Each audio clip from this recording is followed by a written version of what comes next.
এখন বলবেন মাননীয় সদস্য জনাব আন্দালিব রহমান পার্থ। 115 ভোলা 1। আপনার সময় 12 মিনিট। বিসমিল্লাহির রহমানির রহিম। মাননীয় স্পিকার, আপনাকে ধন্যবাদ। প্রথমেই আমি সমবেদনা জানাই বিএনপির মহাসচিব প্রয়াত নেতা খন্দকার দেলোয়ার হোসেন আজকে মারা গিয়েছেন, ওনার উপর, ওনার পরিবারের উপরে। আমি ধন্যবাদ জানাই সরকারকে যে জাপান আমাদের সবচেয়ে বড় দাতা গোষ্ঠীর মধ্যে অন্যতম, তার এই বিপদে তার পাশে দাঁড়িয়েছে, এই জন্য আন্তরিকভাবে আমি ধন্যবাদ জানাই। মাননীয় স্পিকার, কোনো দেশের অর্থনীতি অনেকখানি ডিপেন্ড করে তার মিডল ক্লাস ফ্যামিলির উপরে, কত স্ট্রং তার middle class economy, middle class family দাঁড়ায়।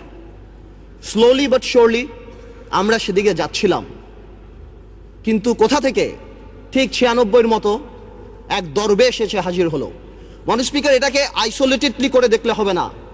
আজ থেকে 3-4 বছর আগে যারা সেলফ ডিক্লেয়ার্ড ব্যাংক্রাপ্ট ছিল, আত্মস্বীকৃত দেউলিয়া, যারা নিউজ পেপারে বলেছিল 700 কোটি টাকা 800 কোটি টাকা লস, যাদের 1000 কোটি টাকা বরং, সেই দরবেশরা এই 2 বছরে ব্যাংকের টাকা শোধ করে আরো 10,000 কোটি টাকার মালিক হয়ে গিয়েছে। এই দরবেশ এবং তার সাথে তাদের বিভিন্ন মুরিদ। আমি স্পষ্ট করে বলতে চাই, চোর কোনো দলের না। একজন মাননীয় সংসদ সদস্য বললেন আমাদের দলের বা 4 দলীয় ঐক্যজোটের একজনের নাম, যদি সেও থাকে সবার বিচার হওয়া উচিত। এখন সময় এসেছে। মাননীয় স্পিকার, একটা কথা নিবিড়ভাবে দেখতে হবে, এটা কোনো আইসোলেটেড হ্যাপেনিং না। সরকারের তরফ থেকে লাগামহীন বক্তব্য এসেছে। মাননীয় স্পিকার, আপনি স্মরণ করে দেখেন, আমি অবাক হয়ে গেলাম। মাননীয় সংসদ সদস্য বলল স্পেকুলেটিভ মানে নাকি ফটকা, তাহলে ফ্রড মানে কি? স্পেকুলেটিভ মানে যদি ফটকা হয়ে থাকে, তাহলে what is the meaning of fraud? একবার মাননীয় অর্থমন্ত্রী বললেন এখানে হতেই পারে, মাননীয় অর্থমন্ত্রী বললেন এগুলি হতেই পারে। ডক্টর মশিউর রহমান বললেন this is none of our concern. Share market আমাদের কোনো চিন্তার ব্যাপার না। সরকারের তরফ থেকে তা বলা হলো এতে বিরোধী দল দায়ী। মাননীয় স্পিকার, এই কথাগুলি শেয়ার মার্কেটকে অ্যাগ্রাভেট করেছে। তারা ট্রান্সফর্মার লাগিয়েছে, রেগুলেটর লাগিয়েছে, এটা লাগিয়েছে, ওটিয়ে লাগিয়েছে, কোনো লাভ নাই। তারা ডেকে এনে মানুষকে ইনভেস্ট করেছে। 30 থেকে 40 হাজার কোটি টাকা বিদেশে চলে গেছে। মাননীয় স্পিকার, গত 2 বছরে 12 লক্ষ বিও অ্যাকাউন্ট হয়েছে। এর আগে আরো 20 লক্ষ ছিল, এর মধ্যে 8 লক্ষ শুধু আমাদের মা বোনেরা। মাননীয় স্পিকার, আমার যদি বিও অ্যাকাউন্ট থাকে, if I have a BO account, naturally my mother, my sister, my friend সবাই আমার উপর ডিপেন্ডেন্ট থাকে। এক বিও অ্যাকাউন্ট দিয়ে 5 জন, 6 জন, 10 জন কাজ করে। আপনি জানেন বাংলাদেশে কোনো ব্যবসা বাণিজ্য এখন নেই, সারা পৃথিবীতে মন্দা। এই মুহূর্তে সবাই 2 লাখ টাকা 5 লাখ টাকা ইনভেস্ট করে 5,000 টাকা কামাই করার জন্য চেষ্টা করেছে। এটা কি কোনো অপরাধ? I can very well understand বিজনেসে লস হবে, লাভ হবে, কিন্তু ডাক দিয়ে তো আপনি ধোকা দিতে পারেন না। বারবার ডেকে এনে শেয়ার মার্কেটে ইনভেস্ট করিয়ে তাদেরকে রাস্তায় ফেলে দেওয়া হচ্ছে। 30 লক্ষ লোক যদি স্বাধীনতা যুদ্ধে মারা যায় মাননীয় স্পিকার, তাহলে 30 লক্ষ লোক এই আওয়ামী লীগ আমলে ফকির হয়েছে। মাননীয় speaker, one thing I just don't understand. আজ থেকে 1 বছর আগে এইখানে দাঁড়িয়ে বললাম এয়ারটেলের কথা। এই এয়ারটেল 2000 কোটি টাকার শেয়ার কেলেঙ্কারি করে বাংলাদেশকে 95 কোটি টাকা স্ট্যাম্প ডিউটি দেয়নি।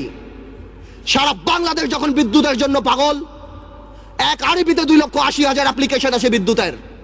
5 লক্ষ শুধু আছে বিভিন্ন কলকারখানা প্রতিষ্ঠান, বড় ছোট দালানের। 210টা টাওয়ারে নির্বিচ্ছিন্ন বিদ্যুৎ সংযোগ দেওয়া হচ্ছে এই এয়ারটেলকে। কেন মাননীয় স্পিকার, আমরা জানতে চাই। আমি জানি আমার এই কথায় এয়ারটেলের করাপশন বন্ধ হবে না, ইনভেস্টিগেশন হবে না, তবে the time has come. I want to urge the people of Bangladesh যে আপনারা এয়ারটেলকে প্রত্যাখ্যান করেন।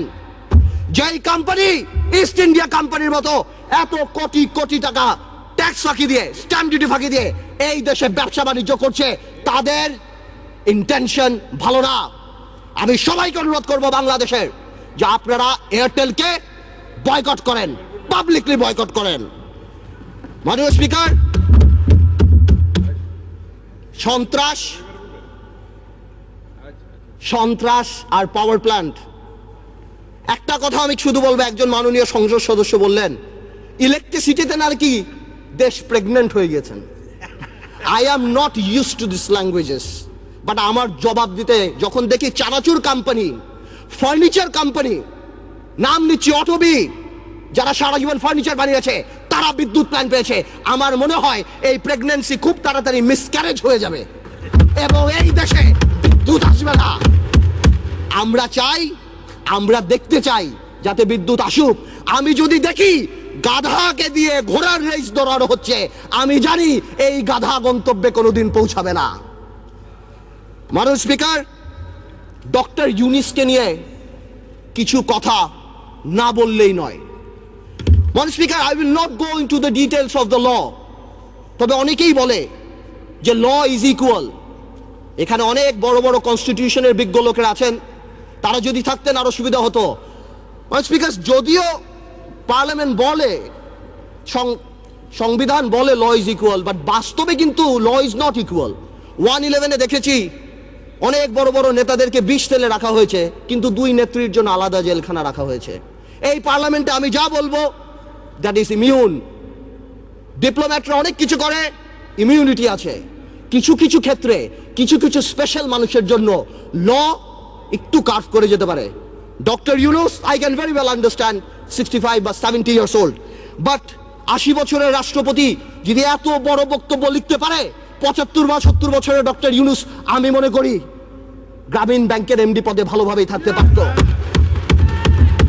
মাননীয় স্পিকার, ডক্টর ইউনুস বাংলাদেশের সম্পদ না পৃথিবীর সম্পদ। আমি দেখেছি আমাদের মাননীয় পররাষ্ট্রমন্ত্রী বলেছেন this will not affect our relationship, বহির্বিশ্বের সাথে আমাদের সম্পর্কে। ঠিক তার পরের দিনই জন কেরি বলেছেন উই আর কনসার্নড। 23 জন কংগ্রেসম্যান বলেছেন উই আর কনসার্নড। বহির্বিশ্ব ফোন উঠে ঝগড়া করবে না, এটা তাদের diplomatic language, that we are concerned, we are looking into the matter. Doctor Yunus আমাদের মতো না। আমার ফোনে সবচেয়ে বড় ভিআইপি ফোন করে জয়নাল আবেদিন ফারুক সাহেব, আর ডক্টর ইউনুসের ফোনে ফোন করে হিলারি ক্লিন্টন। মনে রাখতে হবে সে কোথায় উঠে গিয়েছেন। ডক্টর ইউনুসের এই ব্যাপারটা অ্যামিকেবলি সেটেল করা যেত। আই হ্যাভ উইটনেসড ইট। আমি নিজে দেখেছি বিবিসিতে হোয়াইট হাউস স্পোকসম্যান বলছে we are deeply concerned, this is Yunus allergy. আমি জানি অনেকে বলতে পারবে এটা আমাদের সার্বভৌমত্ব, আই ক্যান আন্ডারস্ট্যান্ড, এটা আমাদের সার্বভৌমত্ব, কিছু একটা ব্যালেন্স নিড টু বি ড্রন। এখন সার্বভৌমত্বর সাথে ব্যালেন্স, এখন গ্লোবালাইজেশনের সময় কালকে বাংলাদেশের বিপদ হচ্ছে, আমরা তাদের কাছে যে হাত পাততেছি, দুই নেত্রীর মনোমালিন্য হচ্ছে, নির্বাচনে যাবো কি যাবো না, আমেরিকান এম্বাসির দাওয়াতে ভিড় লেগে যাচ্ছে, এখানে ভিড় লেগে যাচ্ছে, আর যখন কোনো কিছু হচ্ছে তখন কি বলা হচ্ছে এটা আমাদের সার্বভৌমত্ব ব্যাপার। এটা সার্বভৌমত্ব ব্যাপার না, এটা পার্সোনাল ভেন্ডাটার ব্যাপার। সংসারের কথা আসতেছে, excuse me, I would appreciate if you let me finish. Yes, please, uninterruptedly. Thank you. Understand it? Yes, you should know it. আমি আরেকটা কথা বলতে চাই, সন্ত্রাসের কথা আপনি বলেন, একটা চেইন অফ কমান্ড থাকতে হবে। যেই দেশের স্বরাষ্ট্র প্রতিমন্ত্রী শাহরুখ খানের কনসার্টে যে মাটিতে বসে, সেই দেশে কি হতে পারে? মান ইজ্জত কোথায় যায় আমাদের? আ মন্ত্রী ইজ নট আ পারসন, আ মন্ত্রী অফ দ্য ফ্ল্যাগ। সেই মন্ত্রী আমাদের, সেইখানে স্বরাষ্ট্রমন্ত্রী যেই কাজ করে, এই দেশে এগুলি হতেই পারে। মাননীয় স্পিকার, অনেক কথা বলে অনেক কিছু শেষ করা যাবে না, তবে আমি এতটুকু বলতে চাই ডেমোক্রেসির সাথে গুড গভর্নেন্স থাকতে হবে, মোরালিটি থাকতে হবে। আপনি কল্পনা করতে পারেন মাননীয় স্পিকার, একজন অ্যাটর্নি জেনারেল ওই পদে বহাল থাকে, কিভাবে সে বসে বলে কে নোবেল প্রাইজ পাওয়া উচিত, কে নোবেল প্রাইজ পাওয়া উচিত না। এটা অসম্ভব। আমার দুঃখ হয়, আমার ভয় হয় যে মাননীয় অ্যাটর্নি জেনারেল যদি চাটুকারিতা করে আগামীতে ভবিষ্যৎ ল মিনিস্টার হওয়ার জন্য আমার বলার কিছু নাই, কিন্তু যদি তার বুদ্ধি এই হয়ে থাকে যে সন্তু লারমার প্রধানমন্ত্রী, হ্যাঁ কে পাক না পাক that is not our concern, কিন্তু ফোরামটাকে ডক্টর ইউনুসের পাওয়া উচিত ছিল না, এই বুদ্ধি যদি অ্যাটর্নি জেনারেলের হয়ে থাকে, তাহলে আমি শঙ্কিত যে বাংলাদেশের জুডিশিয়ারি কোন দিকে যাচ্ছে। মাননীয় স্পিকার, আমাদের সবার কিছু কিছু ব্যাপারে একটা ন্যাশনাল কনসেনসাস হওয়া উচিত। নতুন প্রজন্মের রাজনীতিবিদ হিসাবে আমি এতটুকু ক্লিয়ার করে বলতে চাই, শেয়ার মার্কেট আওয়ামী লীগ বা বিএনপির প্রবলেম না। আমরা চাই এটা খোলাসা হোক। কেন এতদিনের রিপোর্ট আসছে না? আমরা জানতে চাই যারা সেলফ ডিক্লেয়ার্ড ব্যাংকরাপ্ট ছিল তারা কিভাবে 30-40 হাজার কোটি টাকা আছে। আমাদের টেলিফোন যদি ট্যাপ করা হয়, আমরা জানতে চাই সেই দরবেশ আর সেই মুরিদদের টেলিফোন কেন ট্যাপ করা হয় না। আমরা জানতে পাই ফোনগুলি কোথায় যায়। এবং আপনার সমন্বয়হীনতার ব্যাপার দেখেন, সরকার যখন বলে ডাইরেক্টলি এর মধ্যে বিরোধী দল ইনভলভ, ঠিক সেই মুহূর্তে আমাদের মোস্তফা কামাল সাহেব যে অর্থনীতি মন্ত্রণালয়ের সংসদীয় কমিটির চেয়ারম্যান, সে ডাইরেক্টলি বলে আমার কাছে তেমন কোনো ইনফরমেশন নাই, আমি তো জানি না। What a mockery! এটা প্রধানমন্ত্রী রাজনৈতিক স্টেটমেন্ট দিয়েছে। উনি ইনফরমেশন দিবে কিভাবে? মাননীয় স্পিকার, প্রথম আলোতে দেখলাম ওনার কোম্পানির 10 টাকা শেয়ার নাকি 290 টাকা হয়েছে। উনি মাশাআল্লাহ 1200 কোটি টাকা কামিয়েছেন, আলহামদুলিল্লাহ। এই টাকা দিয়ে করবে কি? 1200 কোটি টাকা দিয়ে বানিয়েছেন। এই সমন্বয়হীনতার অভাব, বারবার যে কোনো কাজে ডিউ ডিলিজেন্স ছাড়া বিরোধী দলের উপরে আঙ্গুল উঠিয়ে দেওয়া আর শুধুমাত্র বলা এখানে করাপশন, এখানে করাপশন। হাজার হাজার আজকে শেয়ার মার্কেট আবার ফল করেছে, ডেকে এনে ফল করায়। মাননীয় স্পিকার, আমি আরেকটু সময় নেব আমার এলাকা নিয়ে কিছু কথা না বললেই না। মাননীয় স্পিকার, আমার ভোলা নিয়ে আপনাকে 2 মিনিট আমি এর আগেও বলেছি, আপনাকে 2 মিনিট সময় বাড়িয়ে দেওয়া হয়েছে, বলুন। থ্যাংক ইউ মাননীয় স্পিকার। আমার ভোলা নিয়ে আমি কিছু কথা বলিনি। আমার ভোলার নদী ভাঙনের একটা বিরাট প্রবলেম দেখা যাচ্ছে মাননীয় স্পিকার। আমি দেখছি আমাদের 15 কোটি টাকা অফকোর্স ফান্ড দিয়েছে এলজিএডি মন্ত্রণালয়, অন্যভাবে কিছু কাজ হচ্ছে, কিন্তু এই কাজ করে কোনো লাভ হবে না আমার ভোলাতে। আমার ভোলা ইভেনচুয়ালি থাকবে না। আমি আপনার সাথে কথা বলছি, এই মুহূর্তে ভোলা 5 ফিট 10 ফিট ভেঙে গিয়েছে। আজকে যদি এখানে মাননীয় সংসদ সদস্য তোফায়েল আহমেদ সাহেব থাকতেন, অবশ্যই সে আমার সাথে একমত হতেন। আমাদের সবার দায়িত্ব ভোলার জন্য কিছু কাজ করা। ভোলাতে অনেক ইনফ্রাস্ট্রাকচার আছে, ভোলাতে অনেক গ্যাস আছে, অনেক অপরচুনিটি আছে কাজ করার। আমি আপনার মাধ্যমে সরকারের কাছে অনুরোধ করতে চাই যে আমাদের ভোলাকে বাঁচানো উচিত, নদী ভাঙন নিয়ে কিছু কাজ করা উচিত। আমি আরেকটু অল্প সময় নেব মাননীয় স্পিকার।